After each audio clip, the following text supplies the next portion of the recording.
Welcome back to Brokebait Chronicles. Today, we'll go over the Palomar knot. Start by doubling your line to make a loop. Run that loop right through the eyelet.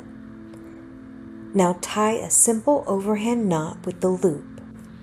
Keep it loose for now.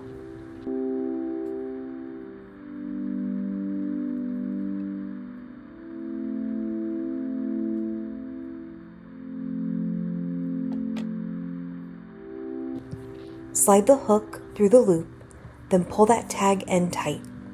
That's your Palomar knot.